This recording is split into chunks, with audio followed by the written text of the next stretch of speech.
دونوں طرف آ جاتی ہے، سوسائٹیز میں بھی آ جاتی ہے اور باقی جگہ بھی آ جاتی ہے۔ ہمارے ہاں ہوا یہ ہے کہ ہم نے نہ ہمیشہ پالیسیز ہمیشہ اس طرح کی رکھی ہیں جس کی وجہ سے ہمارے ہاں یہ چیزیں بڑھتی گئیں، بلوچستان میں بھی اور اس جگہ پر بھی، اس سے ایک فٹیگ پیدا ہو گئی۔ میں آپ کو ایک بات بتاؤں، آپ کو شاید اندازہ نہیں کہ جولائی 1977 سے لے کے جون 2006 تک بلوچستان سے زیادہ پرامن ملک کا کوئی خطہ نہیں تھا۔ اچھا۔ اور 1988 میں جس دن آخری افغانستان سے آخری روسی فوجی گیا ہے اور یہ آپس میں لڑنا شروع ہوئے ہیں احمد شاہ مسعود اور یہ، تو قصہ خانی بازار کے اندر رات کو 2 بجے 3 بجے لوگ چرسی کے تکے کھایا کرتے تھے اسی جگہ پہ۔ یہ دونوں خطے پرامن تھے۔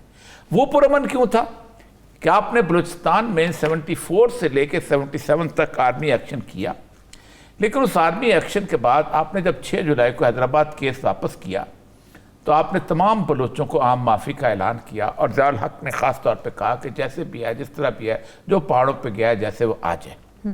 میں وہاں پر موجود تھا، مجھے اچھی طرح یاد ہے کہ وہ آرمی آفیسرز جن کے خلاف وہ کبھی بندوق لے کے پڑھتے تھے، ضیاء الحق نے آتے ایک زکوٰۃ کا نظام بنایا تھا۔ مری اور بگٹی جو تھے 20 میل پیدل چل کے اپنی زکوٰۃ لینے وہاں جایا کرتے تھے۔ اچھا۔ اس حد تک صورتحال 400 کلومیٹر تھا تفتان سے لے کے کوئٹہ تک، آنا پنجوشکی تک۔ میں وہاں پر بغیر کسی گن مین کے میں ٹریول کرتا تھا۔ سپی میں تھا، میں وہاں سے کیوں؟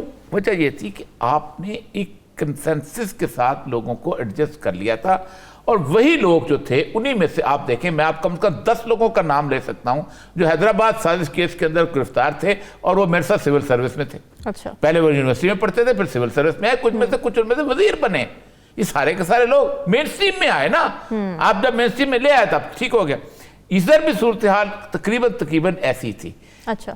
آپ نے ایک طویل عرصے، ایک 1979 آنورڈ ایک آپ نے جہاد شروع کیا، دنیا جہان کو آپ نے ادھر جناب کمال کر دیا، آپ نے دنیا جہان کو اکٹھا کیا۔ پھر اس کے بعد وہ جب وہ لوگ واپس آئے، پھر اس کے بعد آپ نے وہ ایک ابرپٹ یو ٹرن لیا۔ اب پتہ کیا ہو گیا ہوا ہے؟ اب یہ ہے کہ آپ نے آپریشن کیا، کامیاب ہو گئے، لیکن 40-45 لوگ بھاگ کے وہاں چلے گئے۔ اب ان کو نہ وہاں پناہ ہے اور نہ یہاں پناہ ہے۔ آپ کا پروسیس چل رہا تھا۔ اس دن وہ جو کیا نام ہے، وہ جو آیا ہوا تھا یہاں پر ہمارے پاس بیرسٹر صاحب، کو کہہ رہا تھا کہ ہم وہاں جولائی میں موجود تھے جب اس کا واقعہ ہوا ہے، تو اس کا میں نے بتایا کہ پہلے بیت اللہ کا ہوا، راستہ نکالنا پڑے گا آپ کو کوئی نہ کوئی۔ اس کی وجہ یہ ہے کہ ایڈمنسٹریٹو ایبلٹی جو ہے نا وہ آپ کی اس طرح، آپ وہاں افغانستان میں آپ میں ایکشن نہیں لے سکتے، سوورن کنٹری ہے، کیونکہ اگر آپ وہاں پر ایکشن لیں گے تو پھر تو انڈیا کو جائز ہو جائے گا نا آپ کے لیے ایکشن لینا۔ پھر تو انڈیا بھی کہے گا ہم بھی پریمپٹیو اسٹرائک کرتے ہیں، وار کی سچویشن، پھر وہ بھی کرے گا نا، تو سب کو پھر تو انٹرنیشنل باؤنڈری تو ہم نہیں کراس کرتے نا، ایک بہت ایشو بن جاتا ہے۔ آپ ایران میں نہیں جا سکتے، ظاہر بات ہے، تو اکیلا افغانستان تو لے، اور آپ وہ جس طرح وہ انہوں نے اپنے بلڈ کیا، آج افغانستان کے وزیر خارجہ کا بیان پڑھنے والا ہے، اس نے کہا ہم آپ کے ساتھ ہیں، لیکن ظاہر بات ہے کہ اس کو اپنے اس میں روٹ میں اصل مسئلہ یہ ہے کہ اب آپ ایکسٹریکشن اب کیسے کریں گے۔ آپ کو پتہ ہے سوات کے جب لوگ نکلے تھے نا وہاں پر 40 لوگ جو نکلے تھے نا، طالبان جب آئے تھے، سوات کے لوگ نکلے، اس نے کہا آپریشن ہم نہیں ہونے دیں گے، ہم خود دیکھ لیں گے، ہم خود، ہمیں پتہ ہے کہ اس آپریشن کے اندر خلاصت کیا ہوتی ہے، اور ہمارے لیے دوبارہ ایک مسائل بنتے ہیں۔ پبلک نکل سکتی ہے، پبلک کھڑے ہو کے نا، اگر ان دہشت گردوں کے خلاف پبلک خود نکل آئے تو میں سمجھتا ہوں کہ پبلک کو موبلائز کرنا پڑے گا، اور وہ اس کے لیے آپ کو، میں آج بھی کہتا ہوں کل بھی کہتا ہوں، ایک پاپولر پارٹی بہت ضروری ہے جو ان لوگوں کو ساتھ بیٹھے اور پبلک کو موبلائز کر سکے۔ ٹھیک ہے ہلالی صاحب، افغانستان کے وزیر خارجہ نے کہا ہے کہ افغانستان میں دہشت گردوں کی کوئی بیس نہیں ہے، اور تحریک طالبان پاکستان کا اندرونی معاملہ ہے، اور اس مسئلے کو داخلی سطح پر ہی حل کریں۔ تو افغان حکومت نے تو ہاتھ اٹھا دیے ہیں، تو اب پاکستان کے پاس کیا چوائس رہ جاتی ہے؟ ہاں تو پھر کیا آپ ان کا کہنا مانتے ہیں؟ اور یہ جو لوگ آپ پہ اٹیک کر کے واپس چلے جاتے ہیں، یا ادھر سے فائرنگ ہوتی ہے آپ کے پوسٹ پہ، یہ کیا آپ کا صرف ہلوسینیشن ہے؟ یہ آپ کا امیجنیشن ہے؟ کیا آپ مینٹلی ڈسٹربڈ ہیں؟ آواز سنتے ہیں اور گولیاں آتے ہیں اور آپ سمجھتے ہیں افغانستان نہیں، وہ کدھر سے آ رہے ہیں پھر؟ دیکھیے بات سیدھی سادی ہے. متقی کہہ رہا ہے, ان کا جو فارن منسٹر ہے, یہ تمہارا پرابلم ہے, سالو کرو. بالکل. تو ہمارے سے جب اٹیکس ادھر چلے جائیں, ان کے اگر خلاف انسرجنٹس ہوتے, ہم یہی کہتے, ہاں بھائی جاؤ مارو ادھر, واپس آؤ, پناہ لو, کھانا کھاؤ, آرام کرو, ریفیول کرو, اپنے ری گروپ کرو, اور پھر جاؤ ان کو مارو, واپس آ جاؤ. نہیں, ایسا نہیں ہو سکتا. ہاں یہ صحیح کہہ رہے ہیں اوریہ صاحب کہ ہم ایران کے ساتھ یہ نہیں کر سکتے. کیوں؟ اس لیے کہ ایران کبھی کبھی ہوتا ہے اور ایران زیادہ تر کوشش کرتا ہے اور وہ روکتا ہے اور ان کو کہتا ہے نو. اور اگر نہیں کہے, اگر 100 لوگ مارے گئے تو کل 200 لوگ مارے جائیں گے ادھر سے لوگ اگر آ کے ہی کریں. وہ مومن, یہ تو اب پنجاب میں آ رہے ہیں لوگ, کہہ رہے ہیں میاں والی میں ایک انسیڈنٹ ہوا ہے. جی جی, دیکھیں یہ نہیں ہے کہ ہم لڑنا چاہتے ہیں, وی آر فائٹ, ہم ہر وقت لڑنا چاہتے ہیں, نہیں, ہم بھی امن چاہتے ہیں. مگر اگر یہ ہوتا رہا تو دیر از نو آلٹرنیٹیو. اور یہ اپنے آپ کے آنکھ بند کر دینا, آپ کیا کنٹرول کر سکتے ہیں؟ ادھر تو آئسس بھی آ گیا ہے, داعش بھی آ گیا ہے, القاعدہ بھی ادھر ابھی تک ہے, زواری تو ادھر مارے گیا. تو آپ کیا چیزیں کہہ سکتے ہیں کہ نہیں ہمارا پرابلم نہیں ہے, تمہارا پرابلم ہے. You are causing the problem. پہلے تو ان کو ریلیز کر کے ایسے لوگوں کو چھوڑا جو بڑے قتل میں وہ ملوث تھے. پاکستان سے جب ہم نے ان سے بھگایا ہے وہ ضرب کر کے, کہنے کی بات یہ ہے, کوآپریٹ بھائی, کولیبریٹ. آپ کو کیا فائدہ ہوتا ہے اگر انسٹیبلٹی ادھر ہوتی ہے؟ کہ آپ ڈرتے ہیں, آپ بلیک میل ہو گئے ہیں TTP سے, تو پھر بند کرو بارڈرز. اور ایک اور بات, وہ جو بار ہم نے لگایا تھا جو آپ اکھاڑ کے اس وقت کابل میں بیچ رہے ہیں, اور کون لے رہا ہے؟ ہمارے پیسے سے, ہمارا فینس, چکن فارمز ادھر سے اس کو پروٹیکٹ کرنے کے لیے ہمارا باب, اور یہ استعمال ہو رہا ہے اور ہم کچھ نہیں کہہ رہے ہیں. یہ ہمارا صبر ہے, ہم کچھ نہیں کہہ رہے ہیں. دہشت گردی سے نمٹنے کے لیے کیا اقدامات لینے کی ضرورت ہے؟ آنے والے دن حکومت کی جانب سے کیا اقدامات لیے جاتے ہیں, آنے والے دن ہی بتائیں گے. ناظرین, اگلے ہفتے حاضر ہوں گے مزید اہم موضوعات کے ساتھ. ہمیں دیجیے اجازت. اللہ حافظ.